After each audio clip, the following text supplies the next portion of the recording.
Good morning, students. Our next topic is three kinds of statistics. तो statistics की जो three kinds हैं उनको पढ़ने से पहले एक बार हम थोड़ा सा ये समझ लेते हैं कि जो भी हमारे पास कोई डायनेमिक सिस्टम होता है तो हमें क्या करना है।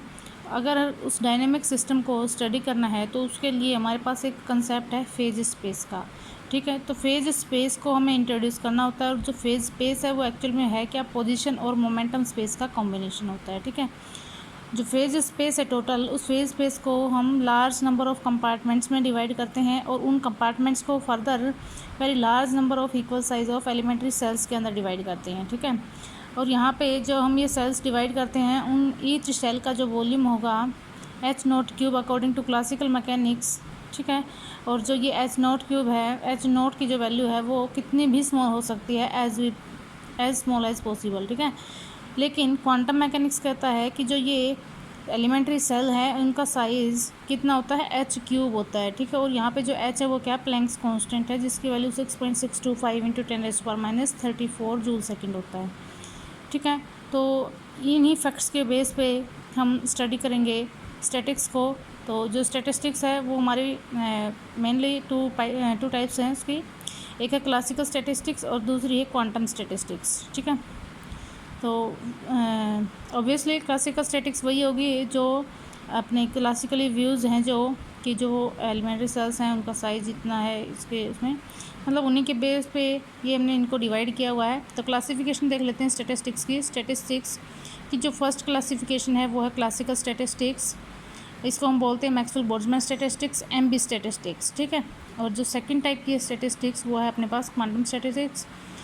क्लासिकल स्टैटिक्स के अंदर पार्टिकल्स डिस्टिंग्विशेबल होते हैं, लेकिन क्वांटम स्टैटिस्टिक्स में जो पार्टिकल्स हैं वो इनडिस्टिंग्विशेबल्स होते हैं। जो क्वांटम स्टैटिक्स है उसके आगे फर्दर दो टाइप्स और हैं, एक है बोस-आइंस्टीन स्टैटिस्टिक्स, बीई बोलते हैं जिसको, और दूसरी है फर्मी-डिराक स्टैटिस्टिक्स जिसको हम एफडी स्टैटिस्टिक्स बोलते हैं। ठीक है, बोस-आइंस्टाइन बोसॉन से रिलेटेड होती है और एफडी स्टैटिक्स फर्मियन से रिलेटेड होती है।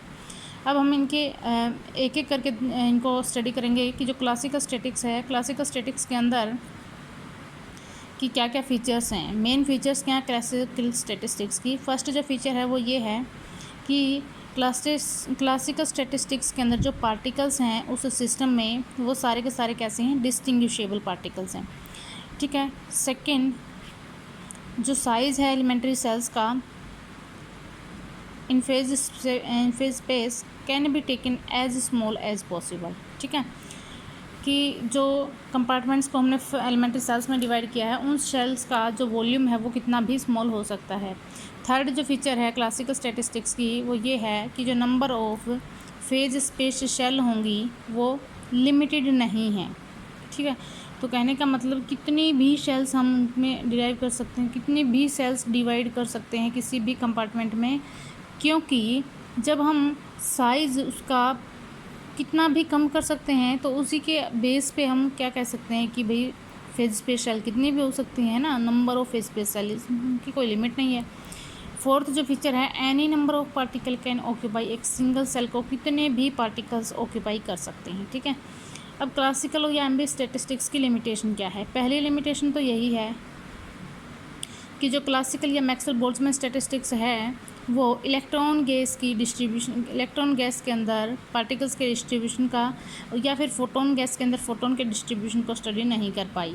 सेकंड जो इसकी लिमिटेशन है वो ये है कि लो टेम्परेचर के ऊपर ये स्टैटिस्टिक्स सफिशिएंट नहीं है, मतलब ये क्या हो जाती है, फेल हो जाती है। ठीक है, थर्ड जो इसकी लिमिटेशन थी वो ये थी कि as the number of cells GI in a compartment of a phase cell can be made very large, क्योंकि ये कहता है कि किसी फेज सेल के अंदर, फेज सेल के किसी कंपार्टमेंट के अंदर नंबर ऑफ सेल्स कितनी भी हो सकती हैं, बहुत ज़्यादा लिमिट नहीं है जिसकी, इतनी ज़्यादा हो सकती हैं।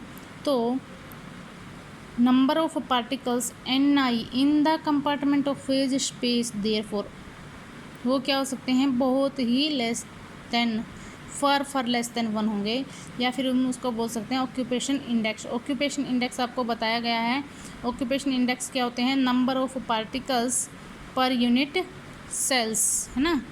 तो number of particles Ni in the compartment of phase space. Therefore occupation index Ni by Gi की नंबर ऑफ पार्टिकल Ni हैं और Gi क्या number of phase space cells हैं, तो ये जो रेशियो होगा ये बहुत ही कम होगा। ठीक है, तो ये भी इसकी एक लिमिटेशन थी कि इतना कम कैसे हो सकता है। दिस फैक्ट एक्सप्लेन जो प्रोबेबिलिटी है ऑफ ए सेल हैविंग 2 और मोर पार्टिकल्स इज़ नेग्लिजिबल, कि जो फैक्ट जिसमें प्रोबेबिलिटी किसी भी एक शेल की जिसमें 2 या 2 से ज़्यादा पार्टिकल हों, ऐसी कोई शेल नहीं मिलेगी, मतलब उनकी प्रोबेबिलिटी नेग्लिजिबल होगी। ठीक है, that particles be treated as distinguishable.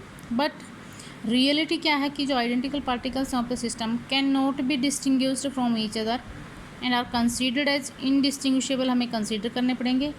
तो क्लासिकल स्टैटिक्स वहाँ अप्लीकेबल नहीं होगी, तो वहाँ हमें क्या अप्लाई करना पड़ेगा, क्वांटम स्टैटिस्टिक्स। ठीक है, तो ये भी इसकी लिमिटेशन थी।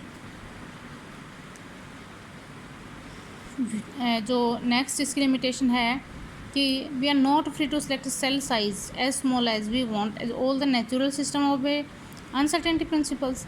ये क्या कहता है कि क्लासिकल ने ये कहा था कि हम जो फेज स्पेशल सेल है उसका साइज़ कितना भी छोटा कर सकते हैं, हम फ्री हैं उसका साइज़ सेलेक्ट करने के लिए। लेकिन ये क्या कहता है, क्योंकि नेचुरल सिस्टम, हर नेचुरल सिस्टम अनसर्टेनिटी प्रिंसिपल को ओबे करता है, तो ड्यू टू दिस फैक्टर जो क्लासिकल स्टैटिक्स है वो not applicable to all natural systems. ठीक है, तो अगर नेचुरल सिस्टम अनसर्टेनिटी प्रिंसिपल को ओबे करता है तो इसका मतलब कुछ ना कुछ तो फिक्स सर्टेनिटी आएगी। अगर पोजीशन में सर्टेनिटी ना होगी तो मोमेंटम में होगी, मोमेंटम में ना होगी तो पोजीशन में क्या होगी, अनसर्टेनिटी। तो कहने का मतलब हम टोटली फ्री नहीं हैं किसी भी फेज स्पेस सेल के साइज़ को डिटरमाइन करने के लिए। तो ये भी एक लिमिटेशन थी क्लासिकल स्टैटिस्टिक्स की। तो ये सभी प्रॉब्लम्स जो आई वो किसी न्यू जो अप्रोच स्टैटिस्टिक्स थी जिसका नाम है क्वांटम स्टैटिस्टिक्स, उसकी डिस्कवरी हुई, उसने इन प्रॉब्लम्स को लीड किया और उसमें कुछ का सॉल्यूशंस उन्होंने निकाला। ठीक है, तो क्वांटम स्टैटिक्स की मेन फीचर्स क्या क्या थी। सबसे पहली फीचर ये है कि जो पार्टिकल्स हैं उस सिस्टम के वो कैसे हैं, इनडिस्टिंग्विशेबल। क्लासिकल ने ये पार्टिकल डिस्टिंग्यूस्ड कंसीडर किए थे, लेकिन क्वांटम स्टैटिक्स के अंदर पार्टिकल्स क्या हैं, ये इनडिस्टिंग्विशेबल, हम इनको डिफ्रेंशिएट नहीं कर सकते, डिस्टिंग्यूश नहीं कर सकते, बिल्कुल एक जैसे हैं।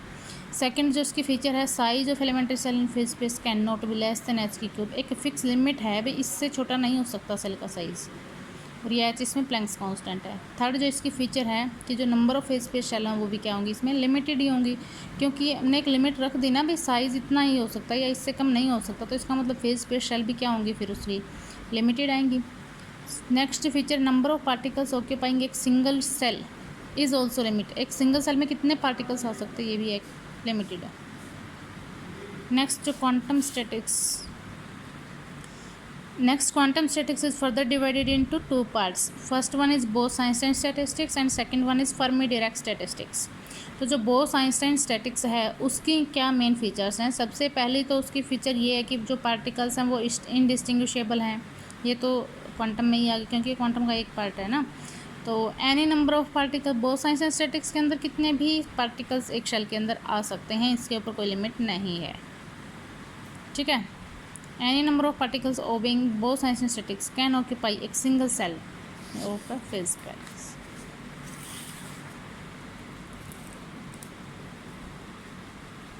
नेक्स्ट जो इसकी फीचर है वो ये है, this statics is used to describe the behaviour of those particles have an integral spin angular momentum measured in the value of h by 2 pi।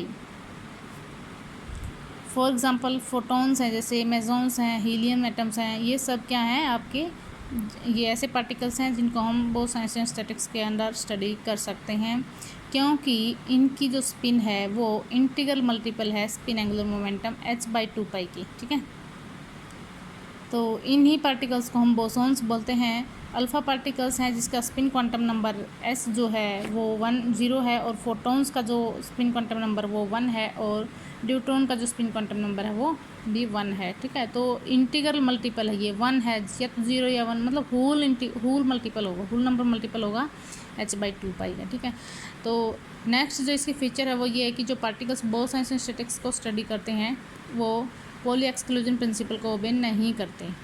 ठीक है, बोस-आइंस्टाइन स्टैटिक्स को ओबे करने वाले पार्टिकल्स पॉली एक्सक्लूजन प्रिंसिपल को ओबे नहीं करते। पॉली एक्सक्लूजन प्रिंसिपल ये कहता है कि एक ही सेल के अंदर सेम जो पार्टिकल्स आते हैं उनसे उनके सारे के सारे क्वांटम नंबर सेम नहीं हो सकते। तो कहने का मतलब कि एक सेल के अंदर एक से ज़्यादा पार्टिकल नहीं आ सकता, ठीक है। तो ये इसको ओबे नहीं करता, तो इसका मतलब ये है कि इस बोस-आइंस्टाइन स्टैटिक्स को ओबे करने वाले पार्टिकल्स एक सेल में कितने भी पार्टिकल आ सकते हैं, ठीक है, not obey Pauli exclusion principle. Second जो स्टैटिस्टिक्स है क्वांटम स्टैटिक्स की, जो दूसरी टाइप है वो है फर्मी डायरेक्ट स्टैटिस्टिक्स। इसकी जो मेन फीचर्स हैं वो क्या क्या हैं कि पहले the particles are considered as indistinguishable and identical, ठीक है, ये फीचर्स बोस-आइंस्टाइन स्टैटिस्टिक्स में भी यही थी। सेकेंड जो है only one particle can occupy एक cell in phase space. In FD statics के अंदर एक पार्टिकल एक ही सेल को भी ऑक्यूपाई कर सकता है। थर्ड जो इसकी फीचर्स है, this statics is use to describe the behaviour of those particles which have half integral spin like electrons, protons, neutrons, ठीक है। तो these particles are called fermions. For example जैसे इलेक्ट्रॉन्स हैं जिसकी स्पिन क्या है, odd multiple of 1/2 h/2 pi का odd multiple of half multiple of h/2 pi. For positrons के लिए s is 1/2, प्रोटॉन्स के लिए s 1/2 होता है। तो क्या कहता है, एफडी स्टैटिक्स के अंदर वो पार्टिकल्स आते हैं जिनकी स्पिन हाफ इंटीग्रल स्पिन होती है, हाफ इंटीग्रल स्पिन होती है, ठीक है। फोर्थ जो इसके फीचर्स है, द पार्टिकल्स जो भी करते हैं एफडी स्टैटिक्स को वो पोली एक्सक्लूजन प्रिंसिपल को फॉलो करते हैं। जैसे एक मॉलिक्यूल या कोई एटम जो बोस-आइंस्टाइन स्टैटिक्स या एफडी स्टैटिक्स को भी करता है, वो डिपेंड करता है नंबर ऑफ एलिमेंट्री पार्टिकल्स कितने हैं इन द गिवन मॉलिक्यूल और एटम्स, ठीक है। हाँ, कि भाई कोई भी पार्टिकल वो बीई को ओबे करेगा या एफडी को ओबे करेगा, वो किसके ऊपर डिपेंड करेगा कि उस एटम के अंदर कितने एलिमेंट्री पार्टिकल्स हैं, ठीक है। अगर नंबर ऑफ पार्टिकल इवन होंगे तो बोस-आइंस्टाइन स्टैटिक्स को ओबे करेगा। अगर नंबर ऑफ पार्टिकल ओड हुए तो ये हाफ इंटीग्रल स्पिन आएगी, वो एफडी स्टैटिक्स को ओबे करेगा। जैसे हीलियम का एटम है, हीलियम एटम में 2He4, टोटल पार्टिकल कितने हुए, 2 प्रोटॉन्स, 2 इलेक्ट्रॉन्स और 2 न्यूट्रॉन्स, ठीक है, 6 पार्टिकल हुए टोटल। तो इसकी क्या होगी, इवन नंबर ऑफ या फिर इंटीग्रल मल्टीपल्स, स्पिन क्या हुई इसकी, integral multiple of h/2 pi. तो ये जो पार्टिकल्स हैं ये बोस-आइंस्टाइन स्टैटिक्स को ओबे करेंगे, ठीक है। ये फिर दूसरा कोई एग्जांपल देखें, जो आइसोटोप है हीलियम का 2He3, इसके अंदर 2 प्रोटॉन हैं, 2 इलेक्ट्रॉन्स है, लेकिन एक जो है वो न्यूट्रॉन है, ठीक है। तो इसके अंदर 5 पार्टिकल्स आए हैं, तो 5 × 1/2 कहने का मतलब इसकी जो स्पिन आई है वो half multiple of integral into h/2 pi, इतनी स्पिन आई है, जो कि क्या है, half multiple of odd number of h/2 pi. तो ये जो पार्टिकल्स हैं ये एफडी स्टैटिक्स को भी करते हैं। The number of distributions in 3 type of statistics हैं वो क्या होंगे, डिफरेंट होंगे। तो जो इसके मैक्रो स्टेट बनेंगी वो अलग अलग होंगी, ठीक है। फॉर एग्जांपल अगर 2 पार्टिकल्स को अरेंज करना है 2 सेल्स के अंदर, तो एमबी स्टैटिक्स कैसे डिस्ट्रीब्यूट करती है, बीई स्टैटिक्स कैसे डिस्ट्रीब्यूट करती है और एफडी स्टैटिक्स कैसे डिस्ट्रीब्यूट करती हैं, एक बार उसको हम अलग अलग देख लेते हैं। देखिए एमबी स्टैटिक्स जो क्लासिकल स्टैटिक्स है उसके अंदर पार्टिकल कैसे होते हैं, डिस्टिंग्यूश कर सकते हैं आप। तो इसका मतलब एक पार्टिकल एक्स मान लीजिए, दूसरा वाई है, अभी दोनों को आप डिस्टिंग्यूश कर सकते हैं, ये एक्स है ये वाई है, ठीक है। तो अगर इन 2 पार्टिकल्स को 2 शेल्स में डिवाइड करना है तो इनके 4 पॉसिबल अरेंजमेंट्स कौन कौन से हो सकते हैं, देखो, एक्स फर्स्ट वाले में, वाई सेकंड में, वाई फर्स्ट में, एक्स सेकंड में, एक्स और वाई दोनों फर्स्ट में या एक्स और वाई दोनों सेकंड में। तो ये 4 टाइप से हम इसको अरेंज कर सकते हैं। लेकिन बोस-आइंस्टाइन स्टैटिक्स कहती है कि पार्टिकल को डिस्टिंग्यूश नहीं कर सकते। तो इसका मतलब एक्स और वाई में आपको पता ही नहीं है कि एक्स कौन सा वाई कौन सा है, तो हम डॉट से शो कर देते हैं भी एक्स भी डॉट है और वाई भी डॉट है, ठीक है। तो अगर दो डॉट हैं उनको 2 सेल्स में डिवाइड करना है तो अपने पास क्या होंगे, ऐसे हो सकता है एक डिस्ट्रीब्यूशन की एक जो डॉट, एक पार्टिकल यहाँ है, एक दूसरा पार्टिकल यहाँ है, या फिर दोनों इसमें हो सकते हैं या फिर दोनों इसमें हो सकते हैं। तो 3 ही डिस्ट्रीब्यूशन उसके पॉसिबल्स हैं, ठीक है। नेक्स्ट है एक एफडी स्टैटिक्स। एफडी स्टैटिक्स के अंदर पार्टिकल इनडिस्टिंग्विशेबल हैं और एक पार्टिकल एक ही सेल को ऑक्यूपाई कर सकता है। तो जो इसका अरेंजमेंट होगा वो सिर्फ यही बन सकता है, दोनों पार्टिकल एक सेल में आ नहीं सकते क्योंकि पोली एक्सक्लूजन प्रिंसिपल वोलेट हो जाएगा, ठीक है। तो सिर्फ एक यही पॉसिबिलिटी है। तो कहने का मतलब अगर स्टैटिस्टिक्स जो हैं 2 पार्टिकल्स को 2 सेल में डिवाइड करना है तो तीनों ही स्टैटिक्स अपने डिफरेंट अरेंजमेंट्स दे रही हैं, ठीक है। अगर दोनों को कंपेयर करें क्लासिकल और क्वांटम स्टैटिक्स का, तो मेनली ये डिस्टिंग्विशेबल पार्टिकल्स के लिए, ये इनडिस्टिंग्विशेबल और आइडेंटिकल पार्टिकल्स के लिए है। क्लासिकल के अंदर जो अवेलेबल वॉल्यूम है फेज स्पेस शेल का, वो कितना भी स्मॉल हो सकता है, लेकिन ये एच क्यूब से स्मॉल नहीं हो सकता, h is Planck's constant. There is no limit for number of particles, कितने भी आ सकते हैं एक फेज स्पेस शेल में, इसके अंदर एक लिमिट होती है। There can be more than one particle हो सकता है, एक more than one microstate in a microstate, एक माइक्रोस्टेट के कॉरस्पॉन्डिंग 2 माइक्रोस्टेट हो सकती हैं, लेकिन 2 या 3 भी हो सकती हैं, लेकिन इसके अंदर केवल एक ही माइक्रोस्टेट में एक ही माइक्रोस्टेट आएगी। इसमें क्वांटाइजेशन ऑफ एनर्जी होती है, इसमें एनर्जी क्वांटाइज्ड नहीं होती, sorry there is no quantization of energy, energy quantize नहीं होती क्लासिकल में, लेकिन क्वांटम में एनर्जी क्वांटाइज्ड होती है, एनर्जी इज़ क्वांटाइज्ड, ठीक है। तो ये थे basic difference between classical and quantum statistics.